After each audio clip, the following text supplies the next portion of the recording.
Welcome to Outside the Algorithm. I am your host, Samuel Patrick. Today is March 31st, 2022. We are streaming on Facebook Live, YouTube Live, and Twitch. So if you're on one of those, check in. Or if you're on one of those and you prefer another, feel free to swap over to that. First things first, rest in peace, Nipsey Hussle. It's been 3 years today. Definitely an absence that is still felt, but also a presence that is felt as well. So rest in peace to Nipsey. I'm actually in LA at the moment, not too far from the marathon. I'm planning to check that out tomorrow. Let us know where y'all are tuned in, though. We got people from all over, international and everything in here. And that's just the guests. Y'all might be tuned in even further. So let us know where you're tuned in from. I think our record right now is Afghanistan for the furthest from Boston, but we're always looking to break it. I know there's some folks in Australia just dying to chime in. So let us know what's happening. Like I said, I'm in LA at the moment. It's been a pretty wild week out here. I want to shout out Lyric Jones. She brought me over to the Goody Mob show on Friday. And I was sleeping on Goody Mob. I'm not going to lie. CeeLo Green was on a whole other level, just captivating performer. If Goody Mob is in your neighborhood, definitely check them out. DJ JC, wild on the decks. We posted a few videos on our page, so if you want to check those out, you're more than welcome to. And it's just been a healthy week over here overall. Shout out everyone who's been plugging me in with folks out over here. Flip Jackson, he let us know to check in with Ramon Tristan. I tapped in with him yesterday. We had a real great sesh, shot a music video over at the forum. My guy Saidi is out here. There's all sorts of folks. But it's time to get to it. We got some guests tonight. We'll be joined by DZIDZOR, Kaovanny, Courtney Boston, and Danielle Banks. And we will be bringing them up one at a time, but they're all welcome to stick around and keep the convo flowing. You're welcome as well. So if you got something to say, drop it in the chat. We can bring it up on the screen. We can even bring you up on the screen if you really want to go there. So it's whatever. We're just here to have fun, get to know each other, and spread some love. So without further ado, please welcome to the stage, DZIDZOR. What's happening? Hey. How art thou? I'm great. I'm getting used to calling you that. I still want to say Priscilla. I know. Priscilla's my first name. It's always love. I know. What's Mm-hmm. happening? How are you? I'm well. I'm a little tired. I'm just doing a lot and carrying a lot right now, which I'm very grateful to be able to hold. But I'm just physically, I'm very tired, but I'm well. How are you doing? That's a good question. Probably Mm-hmm. similarly. I'm doing a good amount, but yeah, I was in the desert for like the last month, and then I came over here, and I don't know, the different climate or something. It's all in my head right now, so I'm taking all sorts of allergy stuff. But I'm here. These things always give me life, so Yeah. I'm excited to like get it going. I'm excited to be here. It's been a while since we've both been on the mic together, so it's really good to be here. Longtime listeners are aware. You were an early LFOD radio fan. I was definitely early. That's when I first moved to Boston. So. Yep, absolutely. Yep. So what have you? We saw each other briefly in 2020, right? Or have we not even seen each? Okay. Yep. Even though that year does not exist, we did see each other. It's just wiped out totally. Right. I struggled with keeping track of time like already, and now it's just forget about it. There's right now, and everything else could have happened a day ago, a year ago. I couldn't tell you. Yeah, I feel like all of our relationships with time has been a bit challenging, so I totally get that. Yeah. So what type are you able to talk about some of what you're carrying around these days or doing, some of the busyness? I think that's what my therapist is for, but I will share the thing. Oh, I didn't know if it was like it was artistic. Okay. Just a lot. But I'll share some things that I've been, I guess, that are already out or that I'm working on. Maybe that might help conversation a bit. Yeah. Okay. So currently, my voice is currently featured at the ICA with Napoleon Jones Hendon's exhibit. All Um, right. and that exploration with soundscapes have really gotten me going and thinking about sound a lot. So lately I've been doing a lot of listening practice, which has been very interesting because it requires me to not be in my head and listen to my own thoughts. Okay. Although it's still kind of like a natural thing that happens. We start with the center and then all of a sudden our minds are in like 50, the year of 50/50, or back then in 1990s or something. But I try to remind myself to be present, and which requires me to listen to the sounds that's around me. In other words, be nosy. And that's been really interesting practice. I really enjoy I really enjoy that. And I think I noticed how much I'm not as present because of it. So that has been really interesting.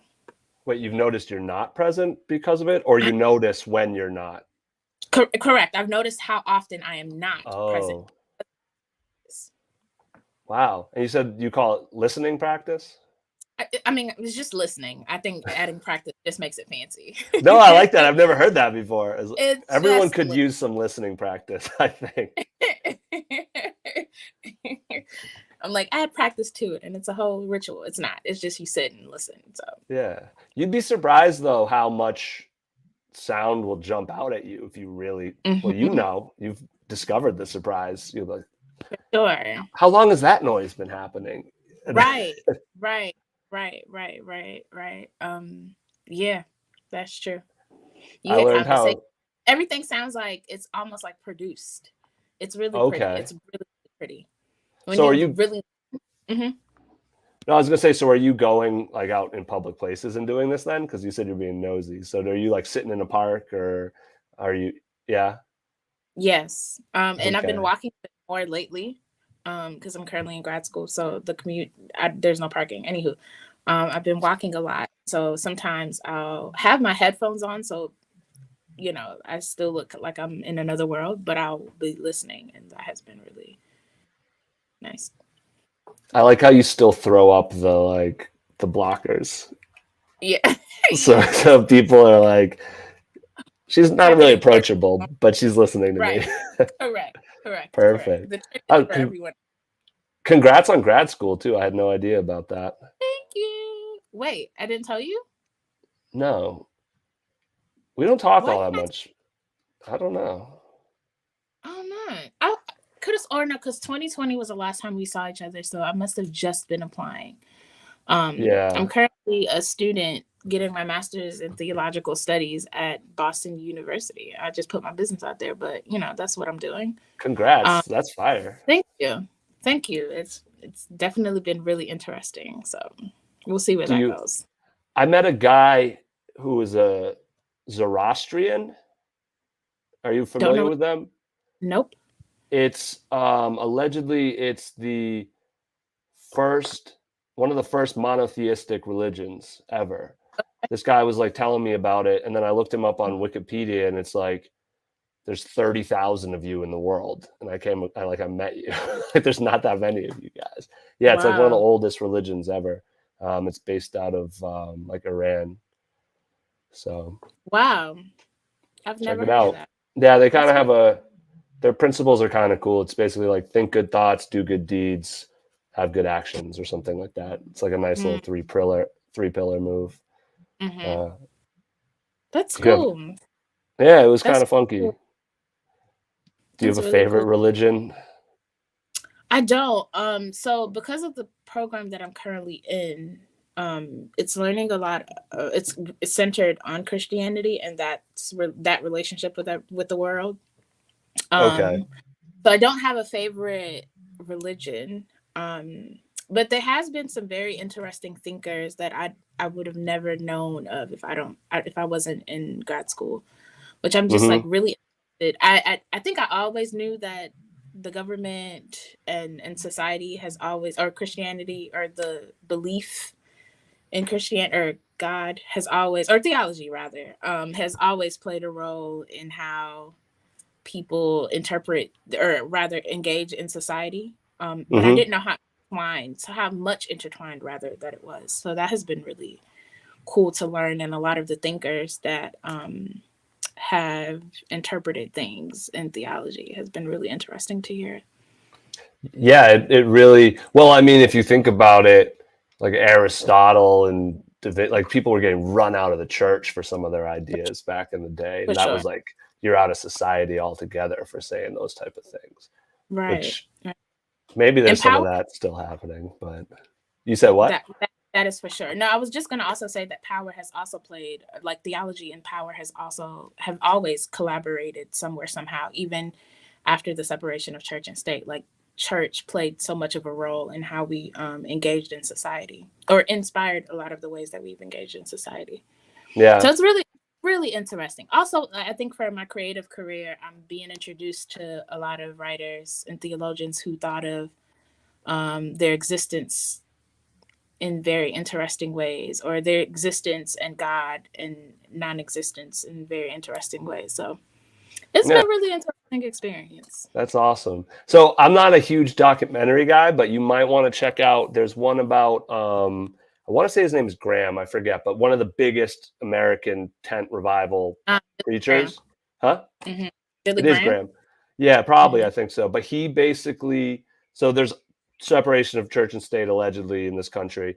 And he basically, like Nixon, he went all in with Nixon, and everything changed like at Nixon here. And that's kind of where in this country, the theology aspect really took things in a new direction. Where we kind of think of it as always being there, but literally until this guy got involved, like it didn't even say one nation under God in the Pledge of Allegiance or anything like that. It wasn't on the dollar bill. So all that stuff is actually super new here. And it all goes back to like the 50s with this Graham guy. It's interesting because he has some regrets in his later life for these things that he did. But at the time he was like charismatic, and they're like, this guy can get us votes. And they went all in with him. So yeah. Well, that's cool. I'm excited to hear how this changes your art, or how it comes through in your art. Yeah, it's already transformed. Hopefully you get to come before July, because that's when the end of the exhibit, or the end of the exhibit is going to. But the soundscape that I did with his work is entitled Black Church Burning. So it's already been an influence in the ways that I produce, or the ways that I create music now. So and people can hear that and see that right now at the ICA in Boston. Yes, and you could also hear it on streaming services too if you type it in. Okay, one more time. I'll put it in the comments. What is that? One more time. It's called Black Church Burning. Black Church Burning. Who's the artist? Me. No, but you said the guy. I thought you were on. Is it a collaboration? I thought, or it's just you. No, he's a 2D 3D artist, and so he has shrines in one room, or like shrines. And so my sound is just playing in collaboration with his work. Oh, okay, understood. Oh, that's fire. All right, I'm definitely gonna check that out. Yeah. And hopefully I'll be back by July. I was actually, my life's out of control right now. Well, no, it's in control, but it's changing fast. I was planning to come, and it's funny, I just got offered a gig taking photos out here, so I got to kind of see what that looks like. Nice. For a month or so, but hopefully I'll be back by July. The goal was June originally. I also thought I'd only be in LA until Thanksgiving, and it's Look March at that time. 31st. So non-existent, maybe. It doesn't. Time isn't real. I'll go to my grave with that. So. We like to play pretend, though. We're really good at it. Yeah, it's a unit of measurement. It's good for scheduling, but it's not real. It's not real. So should we bring some other people on before we go into absolute outer space here with our theories? Sure. I want to definitely tell people one more time, if you did not hear that, ICA, Black Church Burning, Black Church Burning, DZIDZOR. You can find her on Spotify and everything, DZIDZOR. You can look right at the screen and you can see it under her name. Ooh, fancy. Folks, and if you're in the comments and you want to join the convo, or if there's something you want us to talk about or any of that good stuff, just drop them down there. We can bring them up on the screen just like this. Look at that. We can bring you on the screen. But coming up next to the stage, we have Kaovanny. Ooh, woo. I didn't get applause. I'm giving it. Oh, there we go. We'll clap it up. Clap it up at home. Clap it up at home, y'all. And it's dope that you guys know each other already too, because usually there's all sorts of unknown connections and stuff. And how do you guys know each other, from performing or? Yes, in the arts world. I think we have a mutual friend who I met her through, but I was very much so infatuated with KO's voice. It's incredible, she has right? a beautiful singing voice, but when she speaks, it's like, wait a minute, did you just touch something in me? Like, it's just a really beautiful voice. You can say something now. We want to hear it. Oh, you're on mute, Mama. I'm like, thank you. You can't even hear me all gassed and shit. But no, it's so mutual. It's so mutual. You know, when I met you, I was like, oh my God, you're a goddess. That's literally, well, that was my first thing when I met her. Like, I was like, and I just looked at her from top to bottom, and I was like, wow, you are different. Yes. So, Received. Yeah, so definitely it's very mutual, very mutual. I love this. Yeah. I love this. I guess I've had probably similar experiences with you guys, at least. Zija, we met way back, and I was like, boom, like, what are we doing together? Let's go. Those were the When I Say Spit days, and it was all like, you definitely brought some flavor to our situation. And then Kaovanny, you're one of my favorite performers in like that I've seen. And I've only seen you like 2 or 3 times, but like, yeah, like it's funny. That's how so the whole story with your song War Ready or War Cry, which I'm loving. That came about, someone sent me a record. You know, when people are sending you music and like they're sending you fire, and then eventually you're like, I need to send some fire back. Like, I need to reciprocate this relationship. So they sent me something, and I was like, who does this remind me of? Who would they like? And your Purple Haze cover is like in my head all the time. It's so good. Yes. And Ari Lennox, yes. Yeah, the Ari Lennox cover. And I was like, oh. And then I went searching your page, and I came across that, and it was just so organic. And then you had the So Far Sounds thing like 2 days later, which I don't know if we would have found out about if I hadn't hit you about that song. So it's been cool to see this last week come together. But yeah, you your live show's crazy. You do that. Your covers are nuts. Your original songs are great. You got Evelyn up there on guitar a lot of the time. It's community. The community is, and the loop station. She rocks it on the loop station. Yes, I'm working on that. That's really. I would love to hear from singers, because I don't use it in the same way that singers do, but I admire it so much that I try.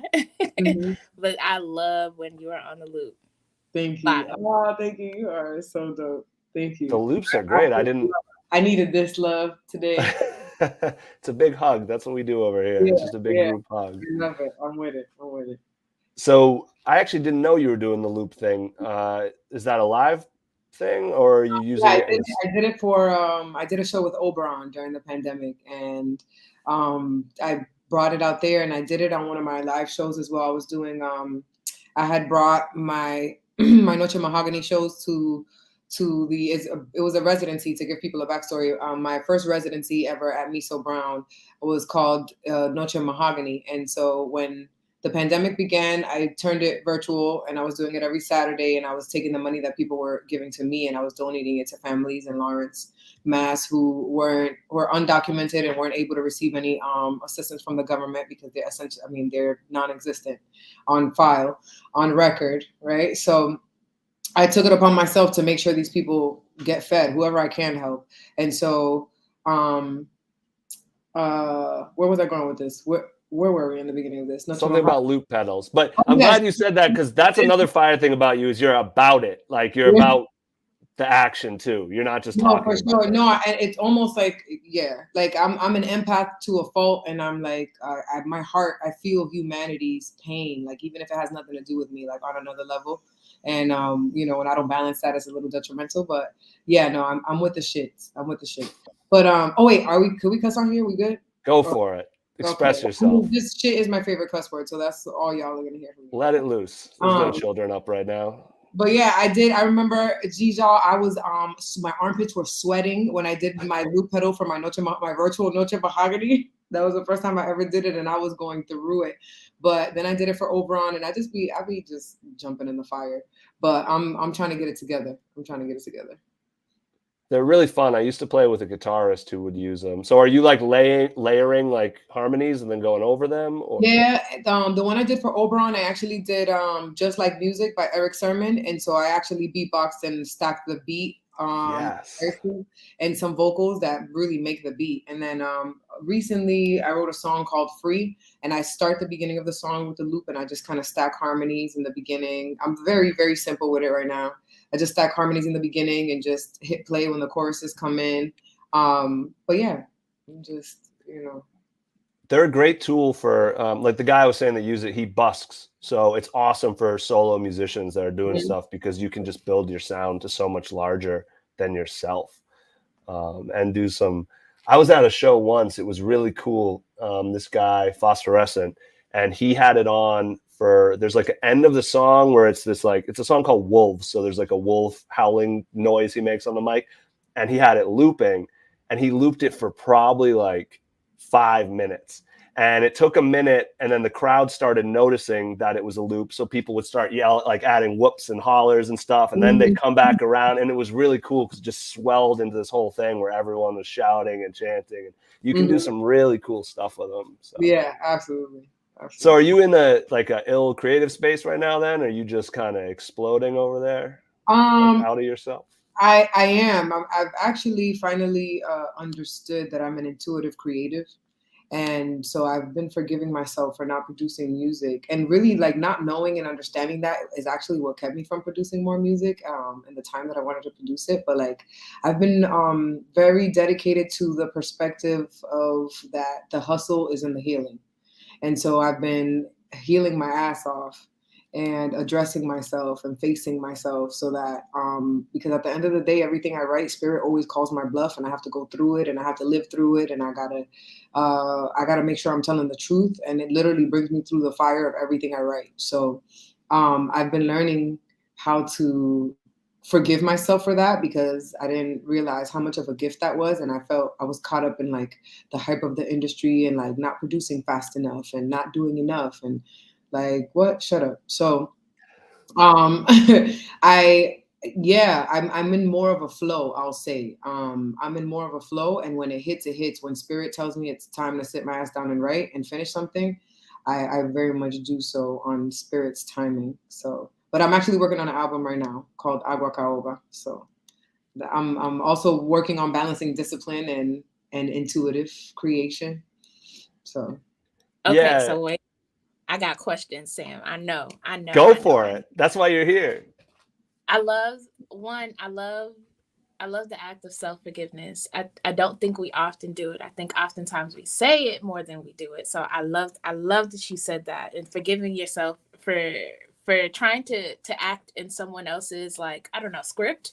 I feel like, we adopt these scripts because we want to exist in many ways. And I think, whoo, child. So forgiving yourself, I think that's such a powerful move. I feel like a lot of times we have to assimilate. We have to make sure that we mold ourselves, assimilate into these like functional tools and be machines and produce. And I love that you once said that you're doing the act of self-forgiveness rather than being like, oh no, I needed to change my mind. It's just like, no, naturally I wasn't going to respond that way.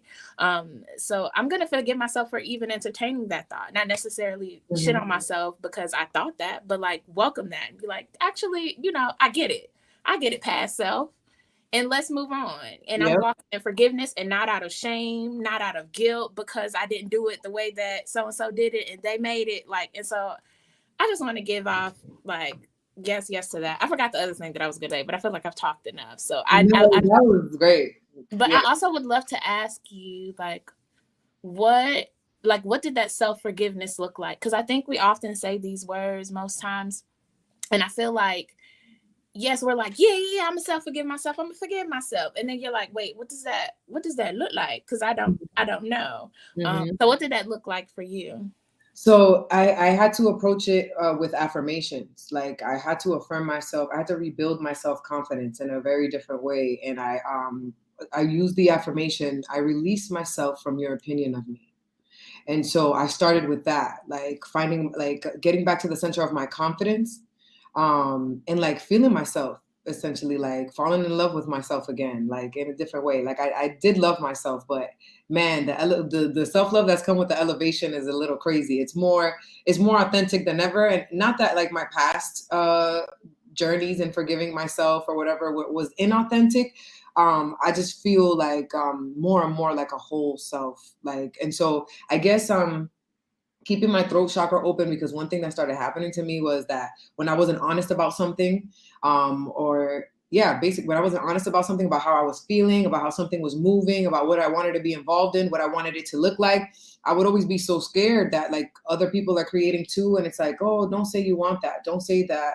Or, just go with it because that's what they want. So just be easy to work with. You know what I mean? And so I started by, I'm still easy to work with because we should all be pleasant. Why not when we can be? But I started by keeping my throat chakra open, by telling the truth, like the radical truth, even if it meant that I was going to hurt people's feelings. And I was creating those narratives. I really wasn't hurting people's feelings for real. Like that was just extra shit that I was my own narratives. So I started forgiving myself by affirming myself. And honestly, it started with my mom. When I looked at her and said, I released myself from your opinion of me. Shoot, you do it with your mom, you can do that shit with anybody. Like it cracked the floodgates. I was just like, oh, okay. Oh, I'm fine. Oh, okay. Everybody's okay. Oh, all right. So, moms seem to be the biggest challenge sometimes, but when you can support and challenge all at the same time. Right. When you can have an adult relationship and treat them as an adult, it goes, hey, I'm over here, you're over there, that's fine. I can relate to this chakra thing. I've been on just a like massive transparency wave, and it's felt really healthy. Like I'm just, this is how I feel. I'm not really I'm thoughtful with it. I'm not like, my words aren't weapons, but I'm like, hey, this is how I feel. And I'm not going to say how I don't feel and then have you go off something that I tailored to make it seem acceptable or could fit to what you say. And it feels really good, to be honest, because so good. Whatever happens, you're like, well, I was myself. So if that's what came from that, like, great. Like, Yeah, my body used to shake and now it doesn't shake anymore. Now I'm just like, wow, I'm on 1,000. Like, I'm like, yeah, no, that's not working for me. Like, I am in the most authentic space of communication right now with myself and others. It's crazy. Yeah, this is fire. This is such good news today. Right? I love it. Mass awakening. Yeah. Wow. So I didn't even, because you would not have been someone who struck me as having issues with that necessarily. Issue might be a hard word, but like, you know what I mean? Like I wouldn't have thought, because you are very, to me, your music is outspoken, but I can also see Tusabe's, like you're often asked, like you're questioning, like why, like there's a struggle to it. It feels like. Yeah, for sure. In that song, I'm asking God, like, I don't know why. I really don't know. I don't know why you chose me, but I'll go where you want me to go. I'll go where you want me to go. So. Yeah. Do you feel like it's changing how you're, because you're also tapped in with like the human struggle and human condition. Do you feel like this new phase is going to change like the content or like the feel of it? Is it going to still be like, do you think it might be more celebratory or more soothing or something like that instead of? That's a really good question. Yeah, I actually, I've been taking notes from dope artists like Mariba, and just how dope she expresses like pain and like war, and like it just it's smooth, but it's like also celebratory. It feels celebratory. Some of it, it's like, so I've been studying artists like that because like I feel like Riot is so heavy. Like even War Cry can feel a little bit heavy, even though I'm like talking about crying out for love and like, when you feel like if it's not there, like don't be afraid to like, yell for God and be like, hey yo, I need to know what the heck is going on here right now, So I feel like everything I do is just so heavy. And I remember my first single, how excited I was about my first single and finding that sound, Don't You? And it was like this real poppy 4 on the floor, but it was like a fusion. Everything that I do is like a Latin jazz fusion with hip hop, R&B. So as far as the sound, I still want to keep it fusion, but you're absolutely right. I want to make it more celebratory because at the end of the day, in order for us to manifest a better future, we have to rewrite that shit. And if we keep rewriting the pain and we just keep, okay, we know the pain. There's people that are called to testify about the pain. But the way that I've been able to understand the concept of manifestation and the power of writing, like we need to start rewriting this joy. We need to start like down to the colonization of religion. Like that shit is in our legislature. It's in our religion, religious books. It's in our curriculums. It's in all of our shit. And so in order for us to finally break out of the bullshit, number one, we have to know that we're worthy. And number two, we have to rewrite that shit. And so I want to rewrite it in a way where like, I don't feel the same way that I did when I wrote Riot. Riot was like, you can't handle us. We'll forever be a threat to you. I want to change that to, we don't have to be a threat to you, or not even just that, like the law of attraction says, well, you resist, persist. Right. So I want to stop resisting things and talking about the shit that I do want to see. You know what I mean? So I'm coming from a place of a more emotionally mature manifestation, I guess, if you will. I want to manifest better. So like I've been exploring binaural sounds and how that heals the DNA and how I can be intentional about my sound. I've been going in and like, I want to celebrate. So yes, thank you for bringing that up. I do. I want to celebrate. I want to figure it out. I want it to still be deep, and I want it to still be, I still want to acknowledge the bullshit, but I want to change the language so that we can change the energy. I am so excited for this album now. Like I'm ready. I am ready for this. I got a lot of Caribbean sounds in there now, like everything, like from reggae to merengue, bachata, salsa, whatever. Like you're gonna hear all of that shit up in there. I've been working on my Spanish too, so I'll be able to understand a lot more of it. Well, without Google's help, at least. That's dope. That's really cool because it's interesting because now thinking about your music, like I wonder if maybe there was like a little block that is maybe out of the way now and it's just going to take a crazy leap. Yeah, I think so. And I'm 33. It's my Jesus year. And man, the frequency of this year is really some real shit. If you want it to be, like, if you're tapped in and you want it to be, and you like it, the frequency of your 30 year is something. It has been, for me at least, it has been transformative in ways that I never thought. Like, yeah. Did you have? Did you just turn 33? Is it?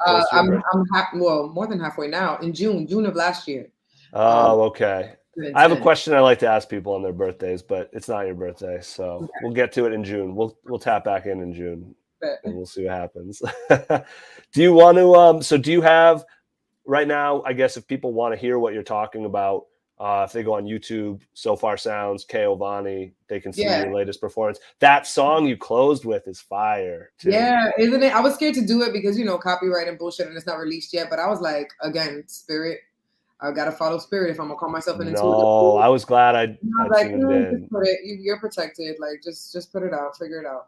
Yeah. So that's something that'll be on this next album, or is that just a play? Okay, nice. Do you have any idea when it might be coming, or right now it's just working? I'm working, but I want to say top of next year. Okay. Top of next year. I definitely because I got to get the rollout all together and all that good shit. It deserves to be done right if this is what you're bringing to it. Yeah, this will be my first album. I've put out like an EP, but this will be, what do we call it? My freshman album. Yeah. Yeah. So. They rewrite that every time. I feel like there's so many artists that are on their first album still, and they just keep doing it. They're like, "Oh, my debut album," but debut on a major label. The other debut album didn't count. Like that was a, you know. So I want to keep things moving here. We're gonna bring Courtney Boston to the screen. Y'all are welcome to keep chilling if you want to. This has been really healthy already, so I can only imagine where we're gonna take it.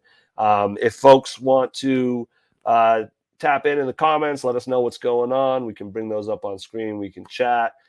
We actually, outside the algorithm, in addition to this live, the last Friday, we'll do this the last Thursday of every month, 8 p.m. If y'all want to tap in with that, let us know. We also are dropping interviews the first Thursday of every month. So next Thursday, we're dropping an episode with AJ the One.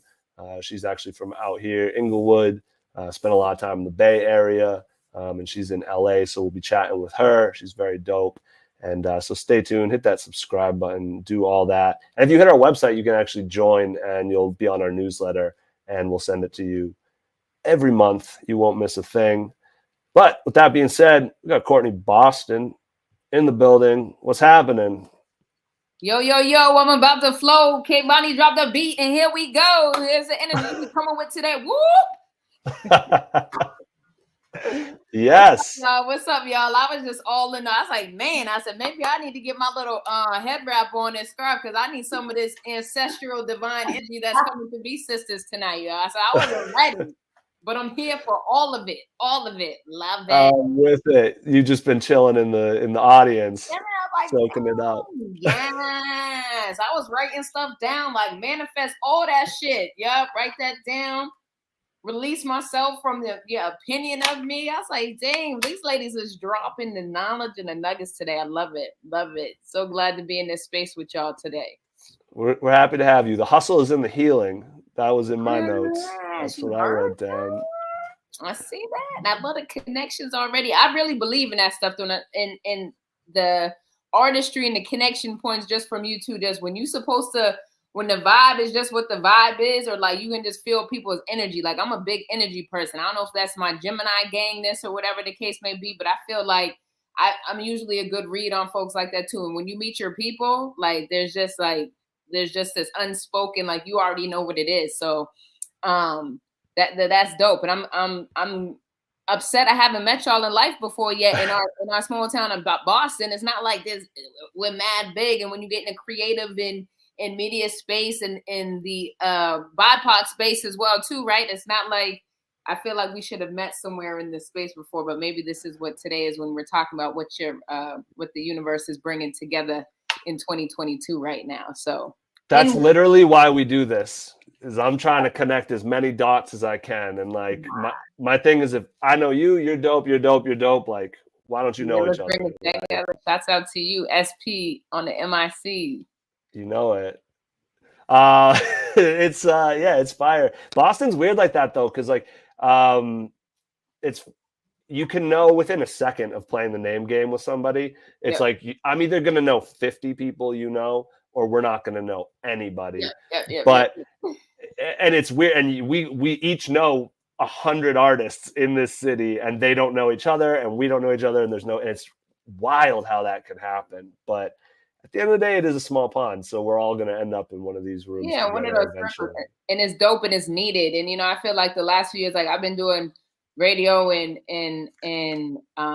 just locally here and broadcasting just in general, as well as just being in a whole bunch of different spaces. And it's always the opinion of our city in regard to that artists don't support artists, or we don't put each other on, and like, but I feel like the energy has been different in the last couple of years. Maybe it's COVID in the different spaces and things are, transpired, or people are just finding each other's in different ways right now. You know what I'm saying? And so I love to see, women artists, especially just connecting and coming together. I just read that article not too long ago. I'm forgetting the sister who did it, that connected Amanda Shea and Brandy Blaze and Ompa and everybody on, just talking about like what they've been doing to support each other. And like, I think Cake Swag might've been part of that, but it was like a combination. She was talking about Boston women in hip hop, or whatever the hip hop scene is, and the artist scene, and just like talking about how they all got connected, how they've all been being supported. And like, you hear that more when I look at you guys as well, you ladies as well, in your conversation and just how you connected. And now just the affirmations of each other. And that's just dope. And I feel like that energy is needed and important. And especially for our city, that's a major top 10 media market. But when it comes to urban anything or anything that is not mainstream Boston, that like the creative spaces get muted or smaller. And so it's like we're all too, like, we don't have enough support in terms of the institutions. So I'm glad to see the the independent media, I call it. I don't like when folks are like, oh, that's pirate radio, it's fake radio, it's not this, or it's not this, it's not real, or it's because it's not mainstream. But I feel like even with yourself, Samuel, with this platform and all the places and things that your group puts together, like the independent movement in Boston is strong, and I'm glad to see more and more people coming together around it to help push our city forward, and all the talent and dope people that are here trying to make it creatively. Yeah, because you gotta grind. It's like you really learn how to grind in Boston. Like you have to. Like it's so DIY. It's so. It's interesting though that you mentioned like these spaces and not know. You flew under my radar, to be honest, pretty heavy. So shout out Kiki.D. I was like, who are some people you might want to, okay. I was like, who would you want to see on this? Like, who are some names? And she's like, oh, Courtney Boston for sure. And I was like, I know Kiki D is, I hosted the Boys and Girls Club, does Passing the Mic. Have y'all heard their event they do, Passing the Mic? It was like they have their music clubhouse at the Talbot Boys and Girls Club, where I got connected with them years ago through their executive director, and I've since been on the board. But I hosted their Passing the Mic event, and they have they're kind of like Wu-Tang Posse of artists that they have. It's called Studio Heat, and then they've grown out. I know Studio Heat. That's them. Okay, now I know. So like Etche, and there's a couple of, I was Kiki D. They have like, and this is like for years back, but they've been doing it for years now. Like Etche and them are like alumna of the Studio Heat band in the Talbot Boys and Girls Club, and now the Mattapan has one. But Kiki D was one of the artists of the club, and so her and just like I kept up with the club in support that initiative, specifically as a board member, just because that's where my heart is at, my passion is at. And young people, they're so dope kids that are there, from instrumentation, DJing, rapping, spitting, and the people that they have that are like the core instructors there are tapped in from Berkeley, or at least they have been the last couple of years, that have helped run that part of the club. And it's just the kids are so talented. So that's funny. Kiki D. And now my nephew raps in the little, y'all shout him out, and Kiki and him connected some sort of way just online. And that's why I said this digital space in the virtual world right now has connected so many folks in different ways. But I got to show us some love. I'm going to hit Kiki D up. Yeah, she's the plug now. Yeah, so. that's what's up. That's so funny that it was Kiki D, because I haven't physically seen Kiki D in a grip. Yeah, she's down in DC. Yeah, so that's what's up. That's Kiki D. So I have some questions about you though. So I did my Googles. I know since 2018 you've been doing this WWOC media, WWOC radio. I couldn't actually find what WWOC. I assume part of it is Women of Color, but what's the other W? Is that just a radio type thing? Whoa. See, look at my man. She was India, dude. So that's a shout out to the women that I founded WWOC Media with. We've all done radio here in Boston together for like the last 10 years. Okay. So my business partner. So that was a shout out to our terrestrial roots together, the call letters of WWOC, and just like when we were going through, what's it going to be? How can we shout out and still be like, this was in our creativeness, but knew that we wanted to have a Black women-led platform, still connected to that radio space, although we're in a digital world. And that woke, although we talk about woke is like, is woke still have the same connotation, especially for Black and brown folks, that it is like, no, we're going to own that space because it does. And that movement and where our folks are at and where we need to get moved to.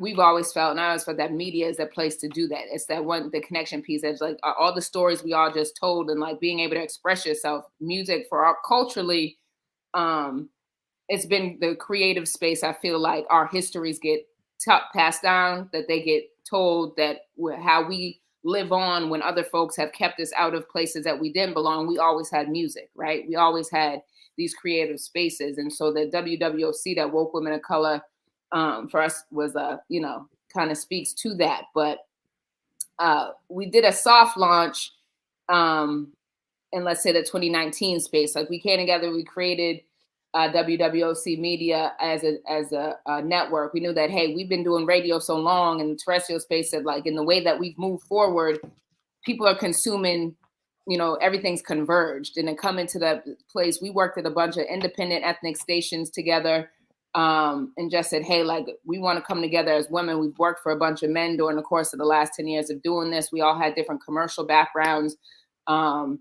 My business partner, Sandy Robinson, was with WILD, like Original Dundada. She's their general sales manager. DJ T. Lawson, I don't know if you guys are familiar with DJ T. Lawson, but she was around for a minute and has been one of New England's most, like, before the women were doing it here, T. Lawson was doing it. She came up like with Free, and used to do, 106, like that era, like BET, like when Free was doing that, like they're real, like right left hand.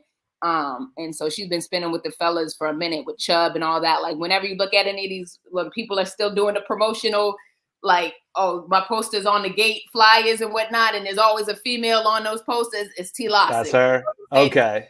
DJ Dex, Jeff 2 times. Then there's a woman in there that's DJ, T. Lawson. But just we've, got all different things we're bringing, to the table collectively, and just said, yo, like, let's just do this thing, and much like the creative artist space, like the independent artist space for the media space in Boston, much like anything else, like we got to create.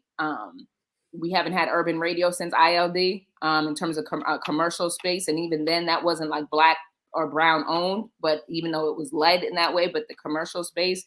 And since then, anything we've rocked out to has been independent. Anybody that's held us down in terms of music has been independent, from the 87.7s to the station we all came together on, Touch 106.1 FM from Big City. And everybody's like, oh, yo, those aren't real stations. Like, nah, to us, they're real. But in terms of the FCC, commercially, like we're not, Boston doesn't have an urban freaking commercial station that can make money.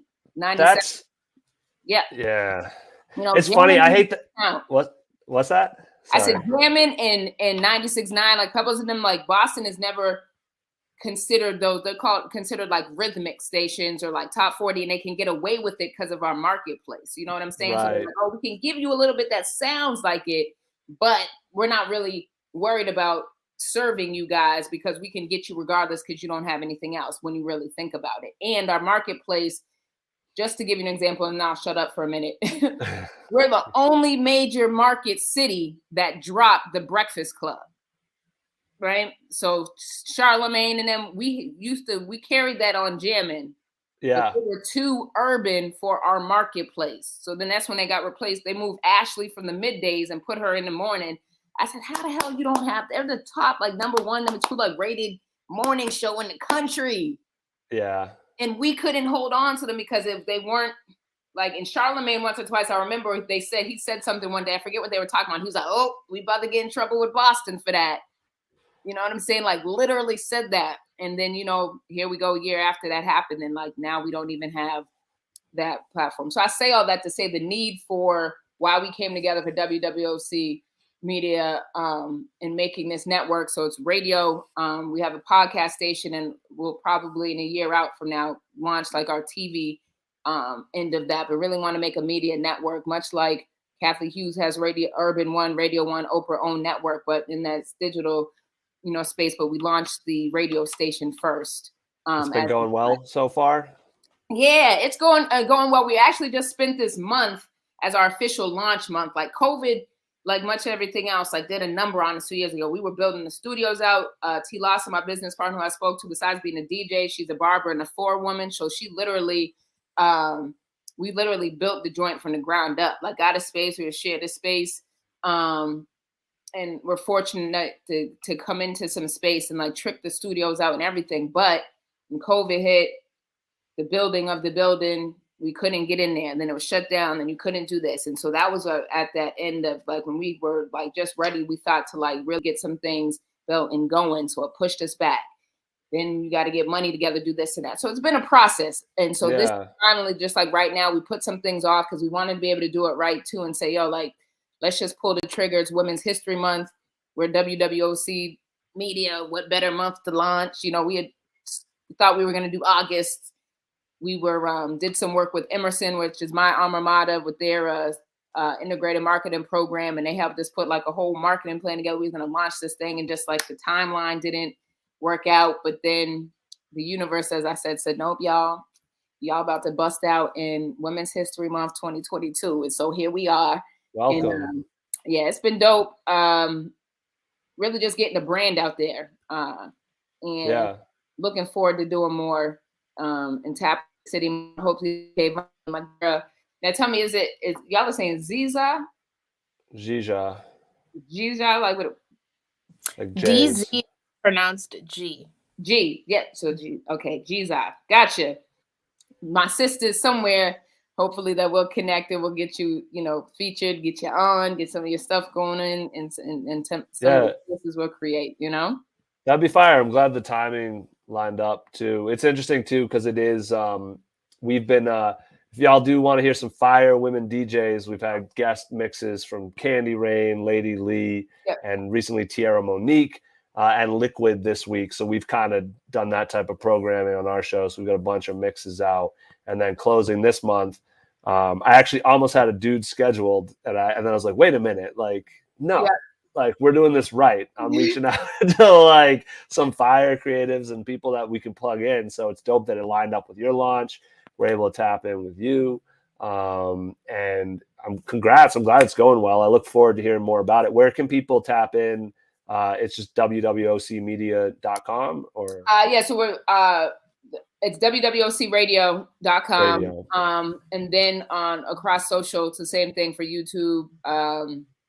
For IG, we're having this on IG and Facebook right now as well too, in terms of the podcast stuff. But we are streaming. The one show that we were able to launch during the pandemic, we said, hey, we got to produce something. We have a platform called Woke Women Wednesdays that we have 2 shows that are hosted by Senator Diane Wilkerson, former Senator Diane Wilkerson, and Councilor Julia Mejia. So Councilor Mejia does an 8 p.m. version.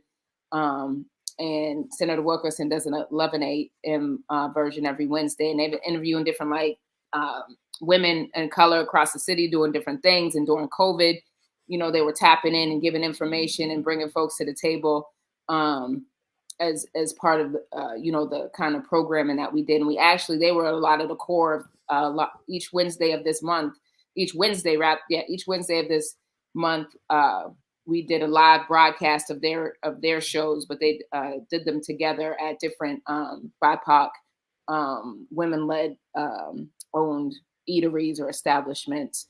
Word. Driving an action, so it was dope. We just closed at Nia's at I'm saying Nia's at Daryl's, owned by Nia. Yeah. Grace. And then we did a hip hop her story event at Danya Habania's. And had some dope panelists on there. We had Amanda, Brandy Blaze, Dart Adams, Aisha Upchurch from over at Harvard and BU. She was on a panel. And then we hit up Fort Hill for 1 week. And then we were also at Soleil's down in Dudley. So it's been good. Folks came out. We had a lot of dope people, come through and kick it with them. Councilor Mejia and Senator Wilkerson, between them two, and they're like political powerhouses in their own route. That's like the new era, you know what I'm saying? And then the, in the veteran era. And so between the two of them, they're like know all of Boston. So people were coming out to show them love. With them. So I'm real happy to hear that.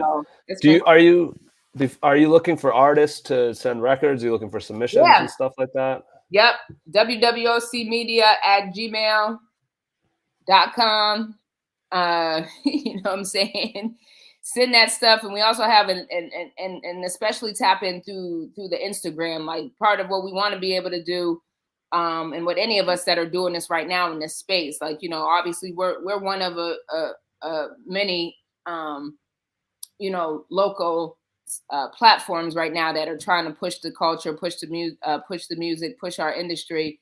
And we want to elevate, those artists, elevate businesses, elevate anything that has to do with uplifting the culture and uplifting Black and Brown Boston, via our platform. And we're Woke Women of Color. So we do have a special lens on entities that are serving, celebrating, owned by, run by girls and women of color, or serving girls and women of color, so that's our kind of like space we're trying to own and sit in.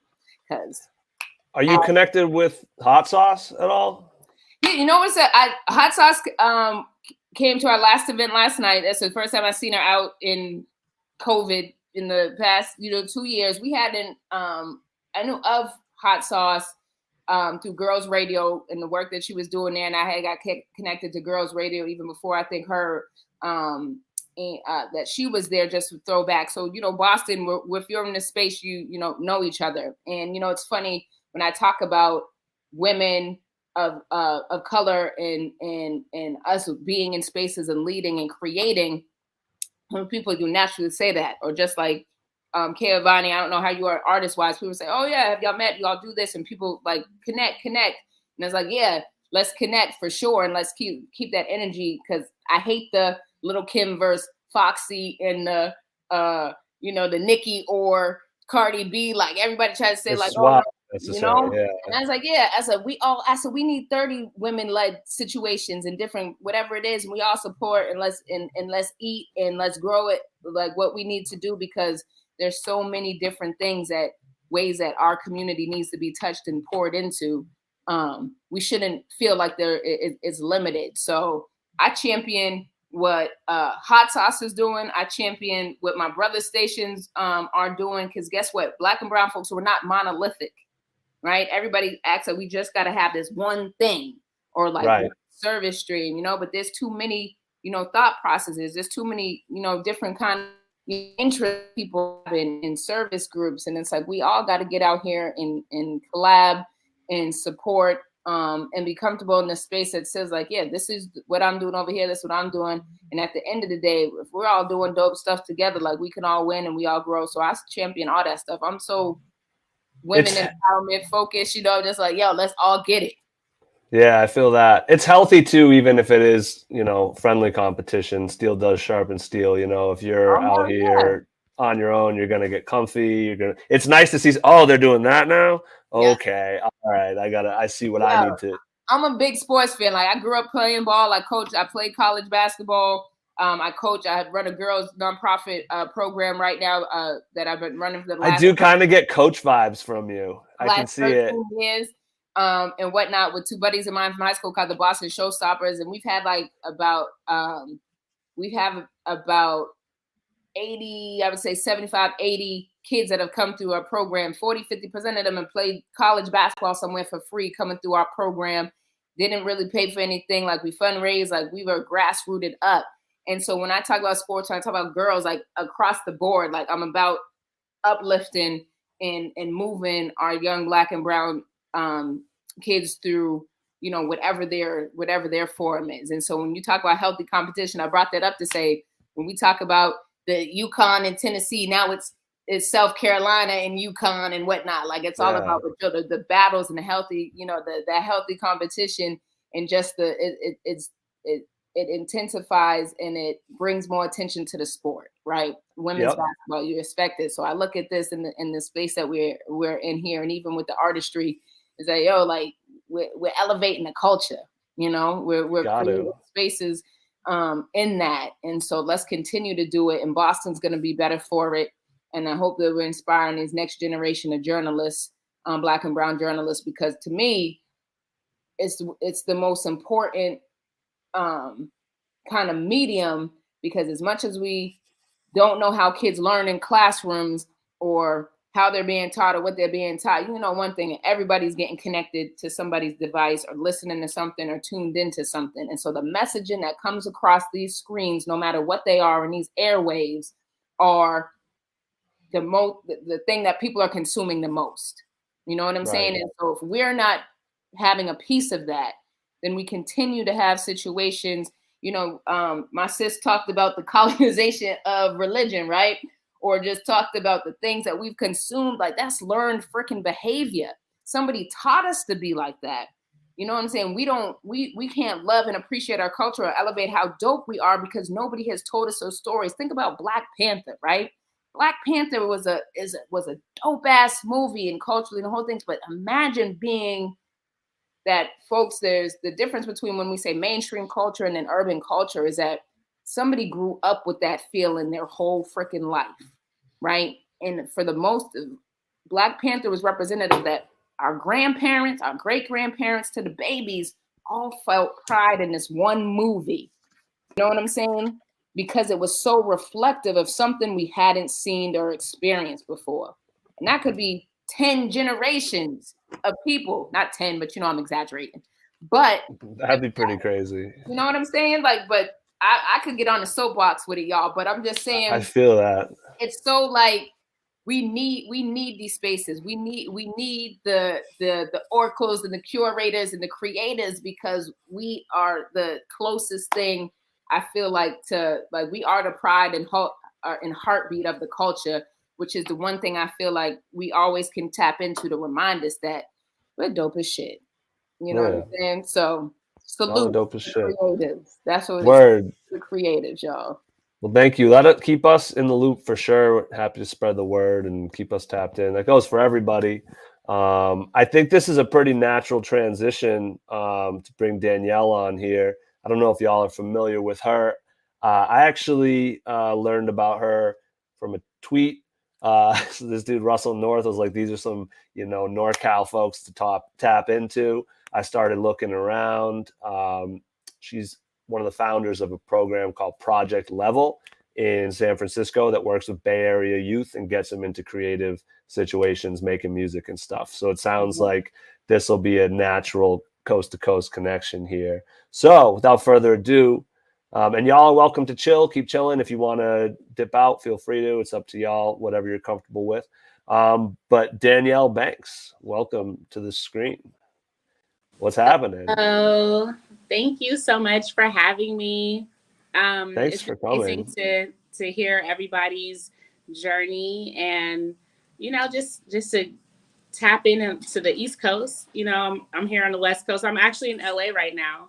So okay. I literally just got here. So that's why I was just logging on. But I'm amazed by your journeys, and it's always amazing to see women who are like killing it in their spaces and like just being unapologetic. Like, I'm all the way here for it. So kudos to all of you ladies and what you're doing. Like, keep pushing, keep breaking those ceilings. We need us everywhere. You know what I mean? Yeah, absolutely. And welcome. And so here's what I know about you. I think you could probably introduce yourself the best, but basically you and Big Rich started this youth arts program. And the thing that I thought was cool about it is y'all definitely have thorough backgrounds in hip hop as well. Could you talk a little bit about the journey of how you got there and what this program is? Definitely. So Big Rich, who is my husband, we met back in the day. As he was as an artist, he was thriving in his space. I always knew who he was. He didn't know me. But we intersected at one point in our lives, and, we got together and we were just building. I was like super supportive of his career. And we got to a point where every time we went on the road, we would get bad news about like young people from our community, and they were dying and they were going to jail. And it was just like, it was depressing because it's like, we're out here, we're trying to do this, we're trying to build this platform. But every time we come back to the people that we're trying to touch, they were dying. So we were like, how do we make a better impact? So our current mayor of San Francisco, who's the first African-American woman mayor, of San Francisco, London Breed, a really good friend of ours. She was running this building called the African American Art and Culture Complex.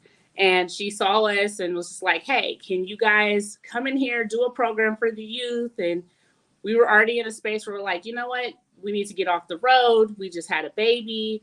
And we were like, we need to be rooted in like in our community. So we came up with an idea of having a program, Project Level, which was teaching youth. We knew what they wanted was to be engulfed in hip hop. So we use hip hop as the candy is what we always call it. We use rap, the studio, whatever would draw the young people in. We use that to get them. And then we gave them all the fundamentals. So like we taught them everything that it takes to be like a Renaissance artist. That was our idea. It was like to be a Renaissance artist, an artist that can, understands what it takes to create visuals. So if you're doing photography, film, if there's like a level of fashion into it, like there's acting and modeling, dancing, social media, marketing. It was all of those things meant so much to us. Like we didn't want our young people just to come in and do music, but to actually make the music and do something with it and create a product that they could put into the market and they can really build off of. And what we ended up finding out was that young people wanted to do other things. Rapping was like the thing, right? Like they wanted to rap, but then they went behind the camera and they like fell in love with the camera. And so like, we were like, okay, cool. Now we can keep pushing for them to do more and more. And I mean, today we have like so many amazing success stories of young people. On April 12th will be our 10th year anniversary. So like wow, we congrats. are thank you so much. Like we've served over almost 1,500 young people in the Bay Area. We have some really, like I said, amazing like success stories, like 24K Golden, who's one of our biggest successes, who is a multi-platinum artist now. He's international. That's fire. That's fire. He's international. So it's great to have young Black and brown young people like out here thriving. And it's not, sometimes we got ridiculed for being artists and like athletes, but I'm like, if it's a platform, if it creates opportunity, I'm not going to, steer somebody in another direction. Because if the arts gets you to where you need to go and then you can take somebody else and bring them with you, I'm all the way here for it. Could you say, so how did you get ridiculed? I don't even, what is ridiculable about this? Because people feel like arts in sports are like, not like reputable careers. Like, I don't know why. Okay. So, it's crazy, but if it's a passion, like people want you to go to college and they want you to focus on one or two things, but like, we're like, but if arts is a thing and if it really opens doors for you, we're going to push for it, because we also discovered that like doing radio interviews are just like doing a job interview, right? So it's like you're preparing youth for something that they might not have been ready to do. But like, if you do it in a space where they're comfortable and they feel excited about it, then, that's just literally what we try to do. We used, like I said, hip hop is the candy, and then we made everything else the vegetables to like nourish them. Yeah. I mean, teaching kids how to express themselves healthily seems like a pretty good idea, all around. And that's what you learn doing all that. It's interesting because hip hop is, me personally, it's like taught me so, like the second I stepped on a stage and like realized, okay, my words they have to mean a thing, they have to do this, I'm project, like it taught me so much about how to just move through life and like operate. It's really and we've got some youth programs in Boston too, where we've had kids who've they're adults now, but they have like real issues with each other, but because they went through this program, they're rapping about it and they're interacting, like even though they're dissing the hell out of each other, it's like, this is so much better. And they're at least having a dialogue about it instead of having this nasty chip on their shoulder. And then who knows what happens when they bump into each other. No, definitely. And I mean, like, unfortunately, we're celebrating the life of Nipsey Hussle today, but like, if the young man who did what he did, like knew how to communicate and talk about what he was feeling, and it's like we emasculate, right? Like, so it's like we don't want our men to be emotional, to communicate and be vulnerable. But if we continue to have like conversations like this, and we're giving young people platforms to express themselves and be who they have to be, like, we would see less violence in our communities. We would see like a lot less oppression, but it's a lot to undo. And so what we try to do with Project Level is give young people the platform, give them the support, the consistent adults in their lives that are there for them, and see them through this process. Because although we focus on the arts, we actually focus a lot on like getting into the industry. Like a lot of the young people that we work with have moved on to do campaigns with like Nike and Target and Coca-Cola. So it's like they're really entering the real world, working for brands that are super huge. But then we also have to make sure that they feel protected, that people aren't taking their rights away from them. They know their value. And then also they're taking advantage of these platforms that they're on and making sure it's bringing stuff back to them that they can give to someone else. Yeah, I did notice you said, bring it to market earlier. So I can tell that it's well-rounded. Well, you're at Industry Mama, so like we know like some of that. My question for you, like, so there's people tuning in who are maybe from smaller cities or other towns that don't have programs like this. And if someone's hearing this and they're thinking, how do I get something like this going? Do you have any advice for someone who wants to start doing this in their community? Yeah. First off, find people who have a vision that's similar, that have the same passion to team up with you. Reach out to your community, like to the government. Okay. First of all, if there is violence in your community, if there is poverty, there is money in government that is supposed to be there to help solve these issues. And what we've been able to maneuver is like, we are going to be able to fund like record careers, like people's records, like, and put out albums and do music videos. Like we're going to be able to fund a lot of this stuff. So we've been able to tap into what the government has. There is money for the arts, and you can utilize it to open whatever doors that you want. You can be able to employ artists to teach young artists. There's a lot of money, but it's like when you tap in, that's what you have to figure out. But like normally your local government, your state government has funds to support people like this. And of course, there's a lot of information on YouTube University, of course, to learn all the stuff that you need. But if you have an idea, you can come up with a plan. If you've been through this yourself personally, you can be able to create a whole like curriculum that young people can follow. And were the kids, were they with it right away, or did it take some structure? Nope. Yes, because Rich, he's a celebrity. So we went to the schools. He was like, everybody was excited to see him. They were asking for autographs. They wanted to just take pictures. So we knew what the draw was, and we continuously know what a draw will be. Is we bring in our celebrity friends to really, like, we had Saweetie, we've had Burner, who's like a really big rapper from our city. Like we've had so many rappers and singers come and talk to our young people and mentor them.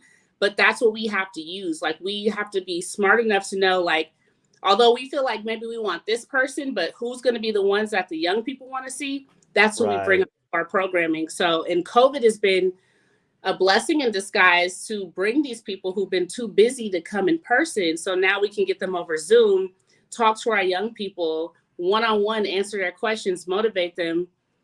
And now all these doors open for them, and they're like getting internships and opportunities to work with these major artists that really was impossible to do before COVID. That's awesome. I'm really glad to hear all this, for real. And I definitely need to tap in more with the Bay, because like it's a whole different area. Like the artists over here are so different, and it's like, I don't want to say they're regional, but some of the stuff just doesn't make it across the country. Right. And then you get closer. Once I got to like Phoenix, I started noticing people were like super tapped in with, these West Coast artists. Some of names I hadn't heard before or no, I hadn't heard in years. And I'm like, oh, these guys are still huge out here. And I was, well, you know that San Francisco is actually considered the Boston of the Bay, right? Like, I've never heard that expression. Yes, no, San Francisco is known to be Boston of the Bay, like Boston straight up. So I don't know. How does that make you feel? I mean, San Francisco. Oh yeah, Millie's. You said. Shout out to Millie's. Okay. Yo, shout out to Millie's. I mean, San Francisco used to be very much diverse, and it's not as diverse anymore. So understandable. I mean, I've met plenty of people from Boston that moved to San Francisco. So I think that, you know, it's fine. Like, I just feel like there's, you know, just as much as you feel like it's regional where you are, like it is for us too. Some people make it out of here. But if we continue to do things like this and bridge the gap, there's so many opportunities for women artists, for artists of color to be in San Francisco, to thrive, to make money, to tour. That's what we do. Like, so we should be bridging the gap where it's like, we're sending artists both directions. We're coming out to I'm you on guys, it. Let's go. to us, and we're putting shows together. Like, that's what we need to be doing, because that's the only way we're going to be able to expand our reach and, you know, tap into each other's audiences. Like, we have to spread the wealth. We have social media, that's great, but we also need the in-person. And now the in-person is back. Why are we not tapping in with each other? Right. You know, why are we not connecting? Well, that's why I call myself industry mama, because I'm like everybody's mom. Like, I feel I'm like, oh, I know somebody who can, that's me all the way. Like, I will connect you with whoever I feel like, and I am tapped into like every industry, because I'm just like a mom. So you're like, I gotta get the family together, like all the kids, like what are they doing? Like, I am a giver, I am a helper. Like, so I'm all about seeing the growth and just people reaching their potential. And if I could just add to it, I'm happy to do it. That is awesome. So we're gonna have to. What are you doing in LA, if you don't mind me asking? You know what? We're just chilling. It's the kids' spring break. We literally just got here, like I said. So I know you're in LA, so I'm like, we can probably check in tomorrow and do something. So we're chilling. You know. Word, and I'll have to come up to the Bay too. And because you gave me the alley-oop, Millie's Ashes in the Maybach featuring Mozzie out now. Go and get that. Some West Coast flavor on it. That's what's up. I want to invite the other women on here to join in. If you guys are all on mute, but if you heard something you want to comment on, don't all jump at once. Yeah, I just want to say what you're doing is so important. I grew up in that atmosphere. I grew up in a youth center called Hope Street Youth Center that then merged with a larger umbrella and became Movement City Youth Center. Shout out to Mikey Martinez and everybody that I grew up with out there. But everyone that I speak to, that they're like, how did you get to nurture your gifts? How did you even get here? Like, what got you over your stage fright and blah, blah, blah. And I'm like, what? I grew up in a youth center where all we were doing was that. And it literally changed my life. It changed my confidence. If I didn't grow up in that atmosphere, in that environment, in that space of support, I would not be who I am. I would not be able to hit the stage the way that I hit the stage. So what you're doing is so important. It is so important because, like I said earlier, first, we have to believe that we're worthy in order to change the history of the bullshit. So you're doing just that, like just by paying attention to the kids that you're paying attention to. Just attention alone goes such a long way. So what you're doing is so important. So important. So congratulations. Thank you. I appreciate it. Congratulations to you too. But this is amazing. Thank you. I appreciate it. And, you know, even further from what we do at project level, we have a management company where we really help those young people catapult to the next level, helping them with their contracts, everything that they're going through, getting them connected to agencies and labels, because we want to make sure they get to where they go in the safest way. We do have the knowledge. Like, it's like we don't have to, but we want to. We want to do this because we want to protect our people. We've seen what's happened to New Edition and TLC. We saw what happened to these great artists that were, you know, their greatness was really taken from them. They were really chopped down. So it's like, we want to protect our young people. And that's why we try to surround them with all the support, the legal support that will help them understand, what are you reading? What are you signing? Don't do anything until you consult with someone. Like, those things are so important because it's like, that's your money, that's your livelihood, this is your art. Like, we don't want anybody to strip you of your passion and just the things that like reside in your soul. So we're here. I'm available through social media. Like, I'm grateful to be here and chat with you all, and whatever support I can be to my new fam. Like, let's like tap in. Like, let's make things happen. I'm so with that. I would say that's so dope. Oh, can I hop in? I had a feeling you were about to. No, I was gonna say, sis, nice to meet you. Danielle B, Courtney B, you know what I'm saying, making things West Coast, East Coast connect over here. But let's do it. Shout outs to everything that you're doing in the space that you are. And the question I'd have for you, and this is not on a shameless plug, but for my own knowledge base, because my nephew's getting in this space, and this for all of you all really. And his artist is dope lyrically wise. He could poet, he could write, and trying to manage him and create him in a space where he's the young people that you're talking about and that you're working with, making sure they're not getting connected to the wrong stuff, making the right decisions. And he's so smart that he's very self-sufficient in a lot of his networking and the things that he's doing. He's rocking with somebody over in California right now that's, engineering his stuff, but just in terms of the education piece of it. And it's hard to kind of connect with them. So I'm interested in like when you're grooming and teaching and working with your young people, like about the music, the content they're writing, the things they're writing, how they're presenting themselves. What does that education look like for you guys in your program and without like trampling on their artistry or their creativity? You know what I'm saying? Yeah. So like, times have changed. So radio used to be a huge factor. So a lot of things that we taught were like, can this be played on radio? You know what I'm saying? I think at the end of the day, what's really important for us is like, we don't want to, there's a difference between storytelling and then glorifying like negativity, right? So I think for us, like the biggest thing is we don't want to glorify things that are presently happening in our community that's devastating families. We don't want to do that.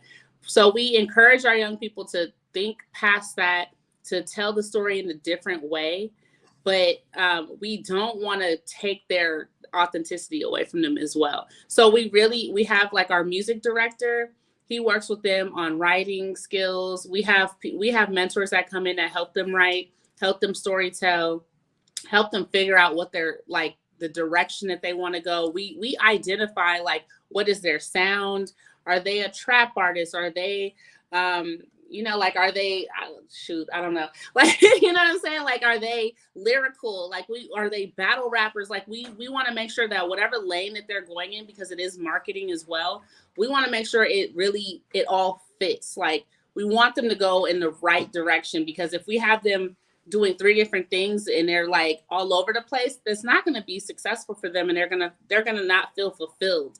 So we like, once we get to know them more and we're tapped in with like who they are, then from there we help them build out the strategy of where they want to go. But I guess for us, the biggest thing is like, we just don't want to glorify things that are currently happening, the current violence, and like, like how you were saying earlier, like they're beefing, but we're teaching them how to do it. But like, the beef in our city is so crazy. Like we've seen it happen. Like their music just literally, we're having a war right now, like from just young people in our community who are saying some nasty stuff, and like literally days later we see the deaths happening. So we're trying to, the ones we can reach, we're like, let's go past that story.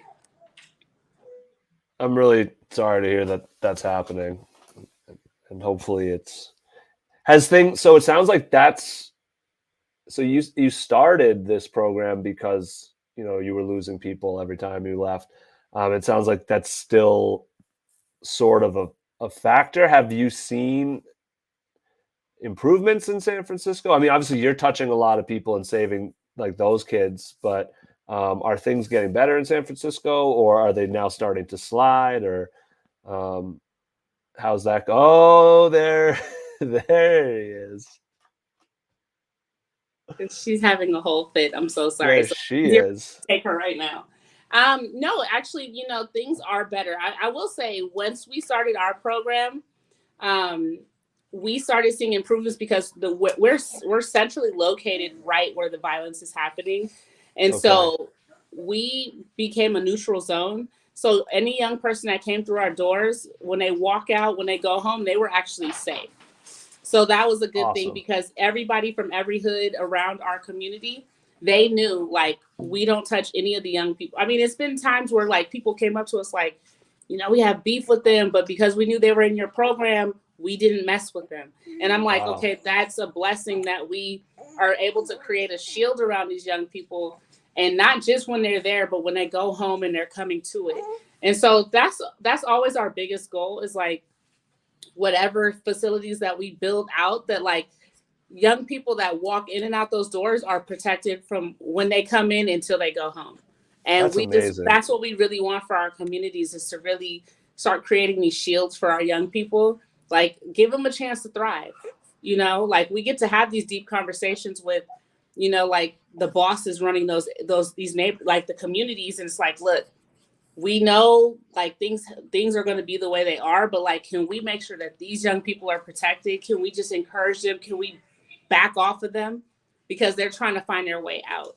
So we've been successful, but it's still a lot of work. And then we also have to continue to invest into the ones who are not ready to get out. Right. So we have to like pour into them and be love on them until like hopefully some type of light comes through, and it might be through their kids. And that's what ended up happening. A lot of the people who were inflicting a lot of violence, once their children were old enough, they were like, can you please take care of our kids? Can they come to your program? Can you mentor them and support them? And we're like, yes, because we know we're creating more shields for the rest of the young people in the community. Wow. Thank you so much for doing this.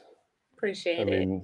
We need to bring it to Boston. Let's do that. Yeah, let's talk about it. It sounds great. And there's some folks doing stuff there too. So I feel like there's already people sort of ready to kind of, I wonder if they could all, it's interesting you say money because like we do some stuff with the hip hop transformation and they're funded by the mayor's office in Cambridge. And it's, so there are different routes you can go. Thank you. Connect our young people. That would be really cool to plug them in. Let's talk about that. Because we travel. We like to bring our kids. We're actually going to come to New York in August. So we'll be bringing a bunch of young people. So if we, hop on. You take them on tour? That's fire. Yes, we do. We do. Because we're like, we get creative with our funding. So we're going to try to take them wherever we can to expose them to everything. So, wow, they are, what a blessing. That's incredible. And so is it, it sounds like you have pretty open doors too. Like, are you able to accept most people who want to come through? Yeah, we go, we stop at the age of 24. So, wow. That's like our transitional age youth, like that's where we age out for our funding, but we still like, because of COVID and we've been able to do online programming, it actually gives us the opportunity to work with everybody. We had kids in Africa in our program. So you don't have to like apply. You can just pop up and do it. Yeah, you can apply and then we get you placed into your department that you want to be in. And then you work with the department and like the students in there. Oh, okay. That's dope though. Cause some of these only have room for 5-10 kids or something. So it's awesome that you're able to do so much. It gives us more flexibility for sure. Wow. Well, I'll let you be a real mother right now. It seems like it's that time of night. Thank you so much for joining us. And message me after. I'll message you and let's see if we can connect here or when I'm up in San Francisco. Thank you so much. Thank you, Kaovanny. Thank you, Courtney Boston. Thank you, Zija. If y'all have finishing thoughts, you're welcome to jump on and express them. Otherwise, I'm going to slowly start taking people off the screen here. Is that a goodbye? You can unmic and we say goodbye. Like, come on. People love your voices. Y'all are amazing. That's all I have to say. I was supposed to get off way earlier and could not find myself too. Y'all are doing amazing work. And I really hope that y'all know that. I feel like that's the most important part.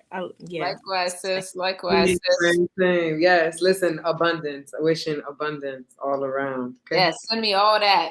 All of it. All of it. Well, thank you guys so much for doing this. Please keep in touch with each other, with me, whatever. Let's keep seeing what we can build here. You're So the thank shit, you. Sam. I got you. Thank you. Thank you for real. I'm inspired by y'all. Very inspired. Peace out.